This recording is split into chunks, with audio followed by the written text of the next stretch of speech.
Yod, et le deuxième Yod, une connexion avec le bas. Et ainsi, l'arbre des vivants, c'est ainsi qu'on devrait le traduire. Lorsque Dieu a mis dans le jardin l'arbre au milieu du jardin, on appelle ça l'arbre des vivants. D'ailleurs, si vous reprenez, je crois, si je ne me trompe, dans le prophète Ésaïe, il parle de la terre des vivants. La terre des vivants.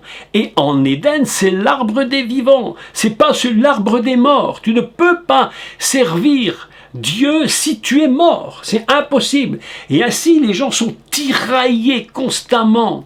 Constamment, ils servent un petit peu Dieu, un petit peu le monde. Et Paul va dire à Israël, pas Paul, Dieu va dire à Israël à un moment donné, mais pourquoi tu es toujours en train de marcher de cloche-pied? À un moment, tu es avec moi, après tu mets ton pas, tu es avec l'autre, et puis tu es avec moi, et tu mets un pied d'un côté, un pied de l'autre. C'est impossible. Nous servons le Dieu vivant, mes amis. Le Dieu vivant, celui qui est Elohim, celui qu'on va appeler dans Elohim, ou El Rai, ou Elohim Chaim, celui qui nous connecte avec le ciel et qui est connecté avec la terre.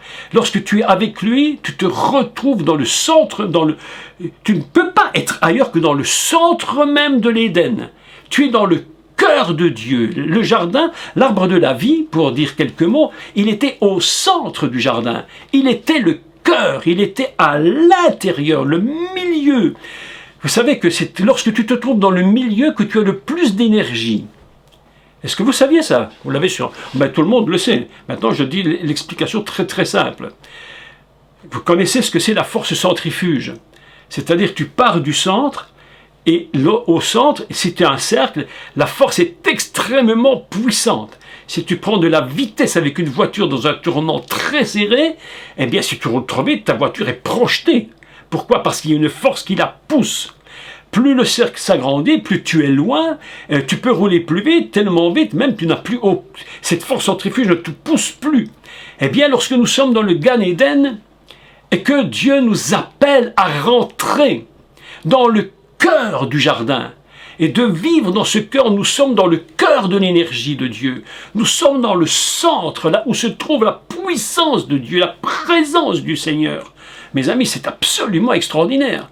C'est pourquoi on pourrait peut-être même appeler très, très vraisemblablement que ce cœur de l'Éden où se trouve Etz Chaim, l'arbre de la vie, l'arbre des vivants, c'est un peu comme le Kodesh HaKodashim, comme le Saint des Saints, le lieu où il y a une concentration de présence de Dieu, mes amis. Aussi longtemps que tu te tiendras dans l'arbre, dans le cœur de l'arbre, et que tu mangeras de l'arbre, tu vas être rempli d'une force, d'une puissance que tu ne peux même pas comprendre, tellement ça nous dépasse. Mais nous sommes souvent incapables de comprendre cette force. Souvent, les chrétiens se sentent tout le temps abattus. Oh là, ça va mal. Oh là, mon Dieu fait ceci. Oh, ça ne va pas. Mais apprends à concentrer ta vie dans le cœur du Messie.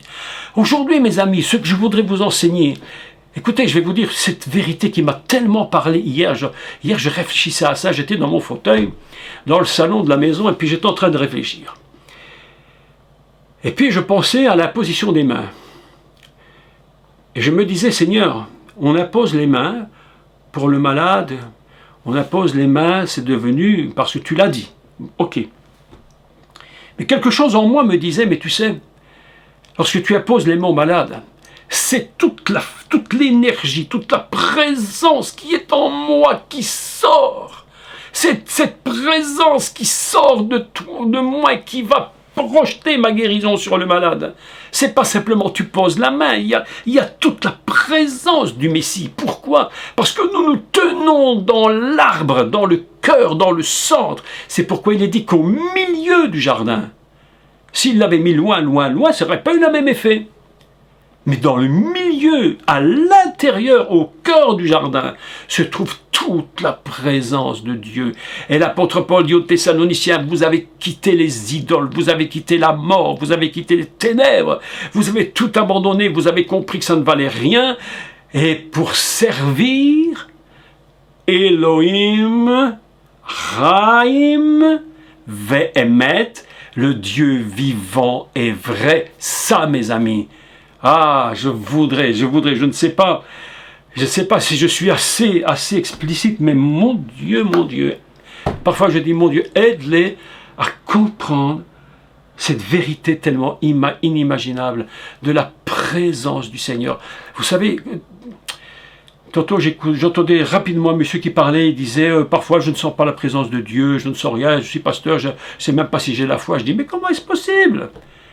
Mais qu'est-ce que tu crois que c'est la foi? Qu'est-ce que tu crois? Que tu dois toujours sentir? Mais non, la foi c'est ce que tu sais. C'est pas ce que tu sens. Parce que si tu ne vis que sur ce que tu sens, mais évidemment, tu vas perdre la foi. Mais la foi, c'est pas ce que tu sens, c'est ce que tu sais de Dieu. Je sais qu'il vit en moi, je sais que je suis dans le cœur du jardin, je sais que je mange à l'arbre de la vie, toute la force de Dieu est en moi. Mes amis, c'est ça. Ne t'inquiète pas lorsque tu ne ressens pas la foi, ne t'inquiète pas. Seulement pense et sais ce que Dieu t'a dit.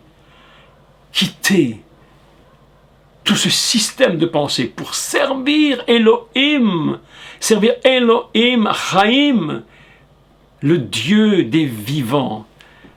Dieu a dit, je suis le Dieu des vivants, je ne suis pas le Dieu des morts. Parce que les Sadducéens discutaient avec Yeshua et lui disaient, mais ils ne croyaient pas dans la résurrection. Alors il disait, mais Dieu dit, je suis le Dieu d'Abraham. Pourtant Abraham est mort. Et Yeshua leur dit, mais non, pour Dieu, il est vivant. Pour Dieu, il est vivant. Mes amis, tu vas te mettre une chose dans ta tête que tu ne vas jamais oublier. À partir d'aujourd'hui, jeudi 4 juin, 21h30 pile, une chose que tu ne vas jamais oublier. Mon Dieu est le créateur de tout l'univers. Il est tellement puissant, il est vivant comme jamais je n'ai pensé qu'il était vivant. Ce n'est pas un concept. Mon Dieu n'est pas un concept de religion. Je ne suis pas attaché à lui uniquement par sentiment. Je suis attaché à lui parce que c'est la force vivante et vraie de l'univers entier, mes amis. Il est le Dieu vivant. Celui qui ne pourra jamais vous abandonner, celui qui ne pourra jamais te laisser. Et je vous dis une chose, ne l'abandonnez jamais, jamais. Si tu l'abandonnes, si d'autres l'ont abandonné, c'est parce qu'ils n'ont pas réalisé qui il était vraiment. Mes amis, le Dieu vivant est vrai. Après, il dit ceci, c'est tellement beau ce qu'il dit. Il dit, est vrai. Alors, j'ai pensé à ce mot est vrai, véritable. En hébreu, on dit émet. Ce mot est absolument fabuleux. Le mot émet est un mot magnifique parce que il est bâti sur 3 consonnes. La première, Aleph, la dernière, Tav. Lorsque vous voyez Aleph, Tav, immédiatement, vous avez compris, alpha et oméga. Donc, la vérité, le Dieu vivant est vrai, il est bâti sur un principe fondamental, c'est alpha et oméga. Qu'est-ce que la vérité?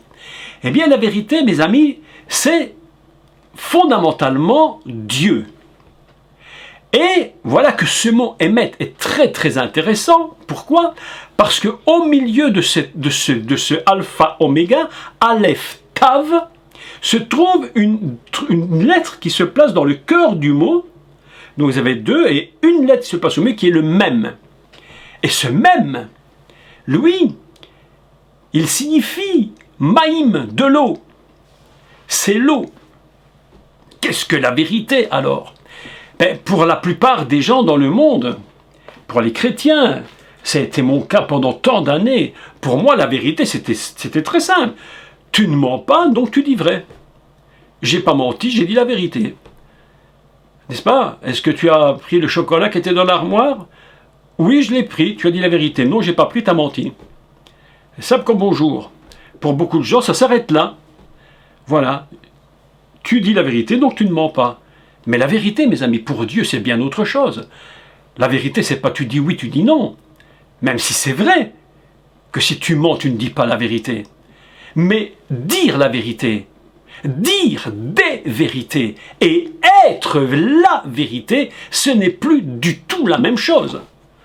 Il y a celui qui dit la vérité, celui qui dit des vérités, et Yeshua dira « je suis vérité. C'est moi la vérité. Et quelle différence ça fait? Eh bien, la vérité d'une vie, c'est quoi? La vérité de Dieu, c'est quoi, mes amis? Eh bien, c'est qu'elle est totale. C'est Dieu lui-même dans son infini. Et au cœur de cette alpha, oméga, aleph, tab, se trouve Maïm, c'est-à-dire de l'eau. Et cette eau, elle est extraordinaire. Parce que c'est comme un fleuve, comme un courant qui passe dans la vie. Entre le commencement et la fin, il y a un fleuve qui coule. Qu'est-ce que c'est la vérité d'une vie? La vérité d'une vie, mes amis, c'est très simple. C'est le moment où tu nais et le moment où tu meurs. Et entre les deux, il y a tout ce qui s'y est passé. Tout ce qui s'y passe. Et la vérité d'une vie, c'est la totalité de ton être. C'est pas que si tu as fait le mal, le bien, tu étais joyeux, malheureux, tout ça fait partie d'une vérité de toute ta vie. Dieu, qu'est-ce qu'il est? En réalité, ce qu'il est, c'est l'infini, avec au milieu de cet infini ce qu'on appelle Maïm, l'eau qui n'a pas été créée. La Bible nous dit nulle part que l'eau a été créée. Voilà encore un des mystères de Dieu, absolument fantastique. Dieu créa le ciel, bon, il créa la terre, bon, et l'Esprit de Dieu, Veruach Elohim, Mirarefet, donc, se mouvait à la surface des eaux, et nulle part il est dit, et Dieu dit que l'eau existe. Mais voilà qu'elle existe. Et cette eau, mes amis, c'est le cœur du départ et de la fin, le cœur de la vérité, c'est cet ensemble-là. La vérité, c'est l'ensemble divin, c'est tout ce qu'il est, rempli de l'eau qui n'est pas créée, et c'est de cette eau, mes amis, que nous sortons lorsque nous sommes baptisés. Vous me dites, mais qu'est-ce que tu racontes? Je suis sorti de la baignoire, je suis sorti de la piscine, je suis sorti de la mer, j'ai eu de la chance. J'étais en Israël, j'étais au Jourdain, je me suis fait baptiser et même rebaptiser. Même mon cher ami, mais c'est très très bien, mais en réalité, c'est pas l'eau en elle-même, c'est en réalité ce qui est du ciel. Tu es sorti de l'eau de la vérité, tu es sorti d'une eau qui produit la vérité de Dieu. Mes amis, le baptême c'est autre chose. Yeshua dit, je suis le chemin, Ani Hadecher, je suis le chemin, la vérité, Ani Haemet, et je suis la vie, Ani Haim, je suis le chemin, la vérité et la vie. Mais vous imaginez ce que ça signifie lorsque Paul dit aux Thessaloniciens, mais vous servez Elohim, Adonai Elohim, le Dieu qui est à la fois vérité et vivant. Nous, une seule phrase comme celle-là,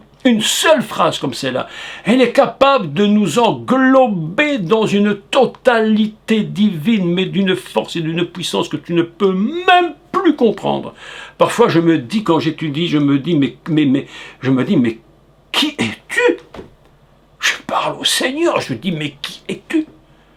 Mais je ne comprends plus. Et tu me dis que moi, tu me fais sortir de cette eau de vérité. Mais qu'est-ce que c'est là? En réalité, mes amis, Dieu, quand nous sommes baptisés, nous sortons de l'eau qui est la totalité de la nature divine, cette eau de la vie, complètement, j'allais dire, qui nous dépasse complètement. Ah, mes amis, cette eau de la matrice divine, qu'est-ce que la vérité? C'est Dieu et sa matrice complète. Et nous sortons de là. Et lorsque tu reçois le Seigneur, qu'il te purifie et qu'il t'amène dans cette eau de vie, ah mes amis, quand Paul parle aux Thessaloniciens que nous arrivons à ouvrir le texte, à pénétrer le texte, alors nous lisons et nous lisons plus comme avant. J'aimerais que vous ne lisiez plus jamais la Bible comme avant. D'ailleurs, je crois qu'à partir, depuis qu'on fait ces cours, je crois qu'il y en a qui ne la lisent plus comme avant. Je crois que c'est plus possible de la lire comme habituel. Ils ont quitté les idoles, mes amis, pour servir le Dieu vivant et vrai. Il n'y a en lui aucune possibilité d'erreur. Lorsque tu es en lui, que tu touches le cœur et l'énergie du cœur de l'Éden, tu es dans une vérité absolue et totale. Tu ne dois plus essayer de produire toi-même cette vérité. Mes amis, nous ne produirons jamais nous-mêmes la vérité. Ce n'est pas à nous de produire la vérité. Nous ne sommes là que pour rentrer dans cette vérité, être dans l'eau, sortir de l'eau de la vérité et produire la vérité. Et c'est tellement impressionnant que Yeshua va dire, encore une fois, un texte absolument banal, mais d'une force indescriptible pour l'humanité, des fleuves de vie sortiront. Mes amis, oh là là, je vous vois tous ici, je vois Laurent, je vois Marie-Laure, je vois Véro, je vois Claire et tous les autres. Et je dis, mes amis, ah, je veux que de votre vie sortent ces eaux de vérité. Mais pas comme d'habitude. Pas comme d'habitude, en réfléchissant, en pensant bien qui est ce Elohim que tu sers. Vivant et vrai. Quelle force, mais quelle force. Cette parole de Dieu est tellement magnifique. Écoutez la suite parce que là, vraiment... Et pourquoi est-ce qu'ils servent le Dieu vivant et vrai? Pour quelle raison? Et pourquoi véritablement cette expérience? Il le dit. Il le dit. Et pour l'expliquer, eh bien, il faut comprendre une chose. C'est qu'on sait où on va quand on sait d'où on vient. Et Paul va dire ceci aux Thessaloniciens. En abandonnant les idoles pour servir le Dieu vivant et vrai et pour attendre des cieux. Pour attendre des cieux son Fils. Mais c'est extraordinaire. Pour attendre du ciel, mes amis, on n'attend pas le Seigneur de n'importe où. Il n'y a qu'un endroit où il peut venir. C'est le ciel lui-même. Nous l'attendons avec tellement d'espérance. D'ailleurs, la fin de la Bible se termine. Viens, Seigneur Jésus, viens, s'il te plaît, viens. Aujourd'hui, le cri du monde et le cri des chrétiens qui ont compris, au moins, c'est de dire, Seigneur, viens, Seigneur Jésus, viens tout de suite, viens, s'il te plaît. Nous attendons qu'il vienne, qu'il revienne. Il dit, pour attendre des cieux son Fils. Vous imaginez la notion que Paul est en train de dire. Attendre le Fils. Nous avions déjà tellement parlé sur le Fils, qui est parti près du Père, avec son propre sang, et qui a promis. Vous savez, les disciples, lorsqu'ils étaient sur le mont des Oliviers, lorsque le Messie est parti, il est monté au ciel, la Bible nous dit que ils l'ont vu partir dans la nuée, puis ils attendaient, ils se disaient, ben, il va revenir, c'est pas possible, hein. Il va pas nous lâcher comme ça. C'est pas possible. Alors ils attendaient, puis ils voyaient qu'ils attendaient, il ne se passait rien. Alors Dieu dit, non mais il faut faire quelque chose, là, on ne va pas les laisser là tout le temps, il faut faire quelque chose. Alors Dieu dit, il envoie son ange, il dit, écoute, il faut que tu ailles là-bas leur expliquer, parce qu'ils n'ont toujours pas compris. Et alors la Bible nous dit, l'ange vient et lui dit, écoute, celui que vous attendez va revenir, mais pas tout de suite, allez à Jérusalem, attendez la promesse, et c'est toute l'histoire de Shavuot, et nous attendons qu'il revienne, mes amis, nous attendons qu'il revienne, c'est notre espérance. Vous savez qu'il y a des chrétiens qui n'ont même pas l'espérance que le Seigneur va revenir. Ils aiment tellement la terre. La terre, c'est devenu pour eux vraiment tellement important que pour eux, le ciel, c'est devenu banalité. D'ailleurs, il dit, comment peuvent-ils s'intéresser au ciel? Il dit, on ne l'a jamais vu. Mais tu n'as pas besoin de le voir, tu dois le savoir. Tu dois connaître ce que c'est, cette présence de Dieu. Vous savez, le monde aujourd'hui ne sait pas ce que c'est que d'être sans Dieu. Même le monde pécheur. Il ne se rend pas compte que Dieu est là pour tenir ce monde. Mais si Dieu quittait définitivement cette terre, mais c'est terminé. C'est terminé. Vous savez ce que c'est l'enfer, mes amis? En quelques mots rapides, quelques mots très simples, l'enfer, c'est pas ce qu'on croit, vous savez. C'est pas un endroit où le démon nous torture à longueur de générations et de siècles pendant l'éternité. Ça, c'est la folie totale. Ça, c'est ce qu'on appelle l'enfer de Dante. C'est-à-dire un gars qui a fait une peinture, on voit les démons se réjouir de torturer les gens pendant l'éternité. Mais mes amis, mais qu'est-ce que c'est que cette histoire? Mais qu'est-ce que c'est que cette histoire? La Bible nous dit clairement que les démons disaient à Jésus, ne nous envoie pas avant le temps. Et eux-mêmes, ils ne veulent pas y aller. Et eux-mêmes, ils ne veulent pas y aller, tellement c'est catastrophique. C'est tellement dramatique. Il dit non, ne nous envoie pas avant le temps. Et Yeshua, encore, il leur dit, bon d'accord, allez dans les pourceaux, là. Puis ils vont dans les pourceaux, puis les pourceaux se jettent dans la falaise. Mais mes amis, écoutez, l'enfer, c'est pire que vous n'imaginez, hein. Croyez-moi bien, l'enfer est pire que tu imagines. L'enfer, c'est un endroit où la présence de Dieu n'est plus là. Il n'y a plus de présence de Dieu. C'est une ténèbre éternelle. Aujourd'hui, le monde est ici, il vit dans ses horreurs, dans ses bêtises, dans ses péchés. Mais Dieu tient son monde. Il espère toujours que quelqu'un va venir et comprendre qu'il peut être sauvé, mes amis. Mais lorsque tout ça va s'arrêter, lorsque le temps va s'arrêter et que ceux-là et que ces gens partiront dans l'éternité, perdus pour l'éternité,